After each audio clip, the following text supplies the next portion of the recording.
There's a dramatic end to the game as Declan Rice, £105 million Declan Rice, doesn't that seem a bargain now, came up with a massive goal to win Arsenal the game at Luton. It was kind of end-to-end stuff. When you actually reflect on the game, how much of Luton's kind of good work in front of our goal was actually our own making, but also you've got to praise Luton because they pressed us, they got stuck into us. I think they knocked us off. We were out of our comfort zone. We struggled to play the kind of football we normally play, but probably still created enough chances and denied Luton enough to make it a little bit more comfortable than what we ended up seeing with a 97th minute winner from Declan Rice. Arsenal did something very interesting in this game, tactically with the makeup of their midfield, and at times went quite 4-4-2 and quite long ball as well. So we're going to break it all down, and as always, we start with the match stats. Luton 3, Arsenal 4, 6 shots for Luton. I think they only had apparently 7 touches in our box. 3 of them ended up in goals, 23 shots for Arsenal, 4 on target for Luton to our 9. We had 67% of the ball, nearly 600 passes, double the amount they had, with an XG of 2.72 to 0.67. Tells you that Arsenal, in some ways, could have played this match maybe quite a few times and maybe come out with a more confident, comprehensive scoreline. But I think in a weird way that would be a disservice to Luton for their efforts to press, to get stuck into us. They dropped into a really good shape. And while we did create some decent chances at times, there's no doubt about that, we actually played some decent attacking football. They also did really kind of knock us out of our comfort zone. Now, we're going to talk about the tactical pad, the starting 11, how our 11 shaped up. Before we do, I want to show you the average positions of Arsenal's team. We haven't done this in a while because for a long time, we've been quite accustomed to Arsenal playing a certain way. I think you have to go back to when Partey was a right-back inverting to kind of look at how the shape was mixed up. But Arteta definitely mixed it up in this game, much more of a flat back four. Kiwior came in for Zinchenko, but he certainly wasn't doing the Zinchenko role. If anything, the double pivot build-up came from Martin Odegaard dropping deeper and Havertz playing closer to Jesus in what was more of a 4-4-2 shape. And you can see it there. Number 8, Odegaard, on to the right of Rice, number 41. Havertz, number 29, though, much closer to strike partner, really, Jesus, than he was Declan Rice in midfield as well. As you can see, Kiwior, we had a lot of the ball, but playing quite wide, which I think was a strange one, because Kiwior, he's good at 2 things. He's actually quite good at pressing high up the pitch, and I think in central areas to maintain transition, he could have done that a little bit better.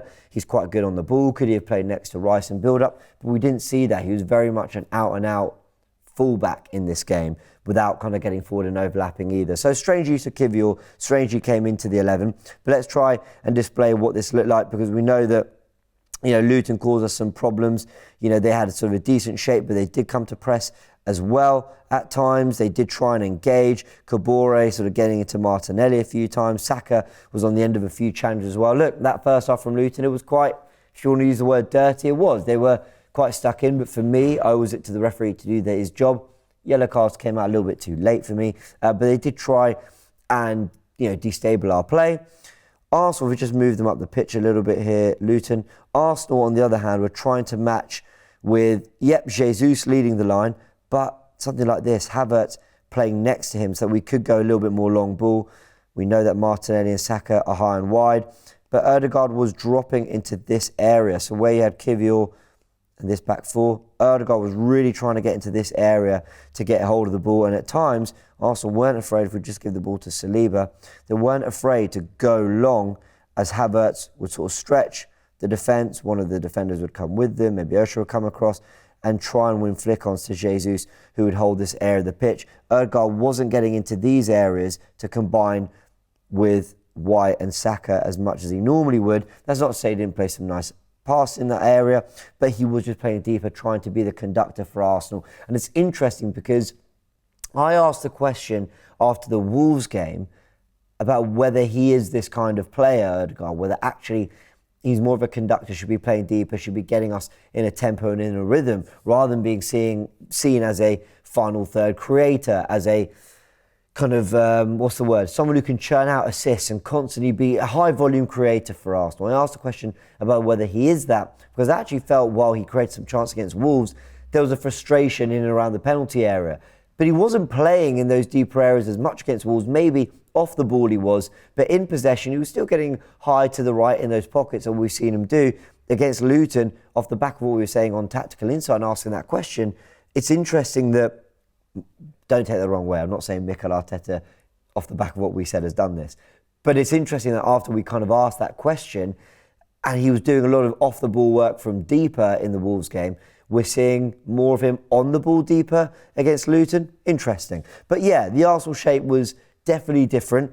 Havertz getting closer to Jesus, and they had a lot of joy in this area, as we saw from this goal here. Now, what I love about this goal is everyone's quite central, quite condensed, but Havertz is there next to Odegaard and Saka to try and win this ball early in a congested area of the pitch. And let me just give a word on Kai Havertz. I really liked his performance in this game. Listen, when you're rating out of 10, was it 8s, 9s? No, probably not. But there was a lot of really nice touches, a lot of really good composure in tight areas, showed some skill, twice showed some real good bursts, past players, and actually showed he's got that speed, showed he's got that power to get past players. He's 6'4", show that on the ball, and he certainly did. But what I like about this is he's in this area here to try and compete for the ball. They've got 5 players in and around Saka there. Odegaard's challenged for the ball. Saka's come inside to try and win it. Arsenal closing that space. Havertz is there too. So he's not actually near, and let's do it in red, he's not actually near Jesus when he makes this run. But when Saka punts up the pitch, Jesus is really good. We saw at the start of last season. He's very good at getting his back into defenders. Showed that against Wolves in the opening goal for Saka at the Emirates Stadium on the weekend. He can back into players, really force them back, get himself into a position where he either flicks on with his head or he can get a touch or he can bring the ball down. He allows the Arsenal player to just move up with him. And Havertz read that really, really well in this goal. So when... Oh, I've got that wrong, sorry. Let me open this back up again. It's having a bit of a nightmare. Here we go, let's show it again. When Saka boots this ball up the pitch to Jesus and he's backing the defender off, he just gets the touch and nods it into Havertz. And this bit here is the movement that we have been told Havertz does really, really well. He knows, we brought up the stats the other day, didn't we, about his ability to get on the end of things in the box, his ability to make those runs and try and get onto the end of crosses and through balls or whatever. He's shown that movement here with this goal. Jesus just hitting a good area and Havertz recognising he can do it. It's just actually quite good old school centre forward play. It's good to see the Havertz's movement in... Did he get on the end of... Was it a Jesus assist in the Lens game? I think it might have been. So there's a combination we're seeing a little bit more of. And of course, finding the back post from the Saka ball, gets another goal. Havertz is getting goals. Good for him. Other players I thought were very good. Bukayo Saka, there's no question. We'll go through his numbers in a minute, but I thought Bukayo Saka was fantastic. It was great to see him get on the ball, taking players on, and having just really good wing play. But he never gave up. Him, Jesus, Havertz, Rice, they never threw in the towel. And you've got to give credit to them because Arsenal had a lot of adversity with some of the errors, but they stuck at it. They stuck at it and found the goals. Let's go through some of his numbers. We got them here. 1 assist, Bukayo Saka. 18 attacking third passes, second most in the game. 6 attempted take-ons, second most in the game. 7 ball recoveries. Only Declan Rice with the same amount, second there. 3 fouls suffered, second most as well. And Gabriel Jesus, who I mentioned, great in the goal. 1 goal, 1 assist, 3 shots. Great goal, by the way, run into that back post. Havertz makes the run to the front post for both Martinelli and Jesus' goals. But it's interesting. Havertz's movement is causing some chaos in the box. That's all I'll say. But Gabriel Jesus attacking that back post, 2-1 Arsenal. I shouted surely, on the watch along because when Ben White pings that ball in, it's a really good kind of lifted chip cross to the back post. He did really well there, Ben White, but I got criticism on the goal, which I will come to. 3 shots in the game, Gabriel Jesus, more than any other player. 5 chances created, the joint most. 14 attacking third passes, 4th, and 2 take-ons, 4th as well. He was really good. And how do you quantify strength? Holding up the ball, bringing players into play. He was really, really good, Jesus. Now, there were some negative moments in the game. I wanted to give all the praise at the beginning.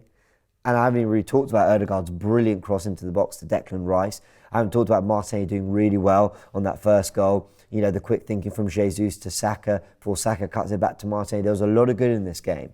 There were a lot of things that Arsenal did well, but there was also complacency that ran through the team at times, I felt. Like they were playing well, but almost like they knew it. I've said that wrong. Playing well is too much. What I'd say is we didn't play badly. And I did feel like every time we went forward, yeah, we could score a goal here. We're looking creative enough, the movement's good enough. So we did well in some aspects. We scored 4 goals away from home. But there were errors. There were big, big errors. One of them, I felt, was the complacency and at times at times I felt the Arsenal players defensively were just going through the motions. They were just, it didn't feel like we had the intensity at times that we needed to. We came out really poorly in that second half. Obviously conceded 2 goals. But David Raya is a big part of it as well. Now what I've got here is some of David Raya's errors this season. Away at Lens, I've got, did it lead to a goal? Did it not? Yes, it did away at Lens. At home against Man City, it didn't. Against Chelsea away, 1 didn't with a pass that got to, I think it was, who was it who intercepted the pass? Cole Palmer, I think. But, of course, you could argue that he was too far off his line for the Mudryk chip. That arguably was an error that led to goal. Newcastle away, it did lead to a goal, not understanding where to be as the ball came into the box. Joe Linton wins the header. Was it a foul on Gabriel? Yes, it probably was. Paul Gordon puts it in the back of the net. And away at Luton, there's only 1 error leading to goal there, but for me it's 2, because obviously he should punch and claim from that set piece, and when the ball is struck by Barkley, for it to go under Raya like that is really, really poor. I think he's given himself a decision to make, Arteta here, and I think a lot of people are losing sympathy, because it's one thing David Raya doing a lot of other things to an extremely high level. People on Twitter were saying it's the Zinchenko thing. Zinchenko, he makes the odd error, but he's brilliant on the ball, so you accept it. I don't think Raya does anything that is to the level Zinchenko is on the ball, gets us playing through the lines.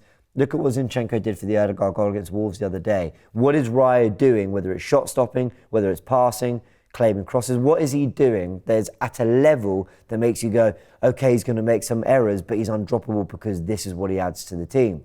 Now, I'm not saying David Raya is worse than Ramsey. I don't know. I think it's a fair fight. You can't ignore what Raya was doing in the Premier League with Brentford before. He's having some nervy moments, and you've got to stick by him to a degree. But I also think it needs to be a fair fight, and I'd like to see Aaron Ramsdale get his opportunity. I do think, though, with that 3rd goal, and I've mentioned it, it's way too easy for Luton. When I talk about complacency off the ball, this is what I'm talking about. I don't think Ben White does very well at all in the build-up to that 3rd goal. I think, okay, he doesn't press quite high up the pitch around the centre circle, and then he's sort of lingering. He's not really getting back into position, but he's not pressing either, kind of in no man's land. Then it goes all the way kind of more central towards the right. Andros Townsend comes back the other way, and Ben White hasn't really got back into position quickly enough, or even if he has, he's kind of gone too narrow. When it comes out to Barkley, he's not sprinting and busting a gut to get out there and then really close it. Barkley had way too much time and space and gets the shot at goal. So while there's criticism for David Raya and his involvement in it, I don't think Ben White covers himself in glory. But the thing I think we need to end on is really Arsenal's ability to get so many late goals. It was Brentford away a couple of week and a half, 10 days ago maybe. It's now Luton away, 2 Premier League games where it looked like that's 4 points earned by Kai Havertz and Declan Rice. £170 million worth of signings there, popping up with big headers when we really, really need it. The fact that we've done this against Man United in the 96th minute, look at last season from Bournemouth to Villa to so many late goals, sealing us points that are crucial and are keeping us top of the league. Arsenal are top of the league, and look, there were some negatives in this performance, but there were some positives too.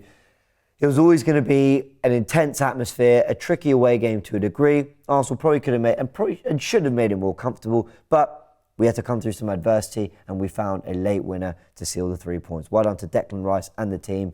Arsenal move on to Villa away this weekend, which will be no easier at all. Very interested to see how we... I'm interested to see how we match up against them tactically. Will he play Odegaard deeper? Will he play Havertz higher up the pitch? Let's see what we get on the weekend. I'll be back then. Everyone, big thanks. Hope you enjoyed this video. Hit the like button if you did, and I'll catch you all in a bit.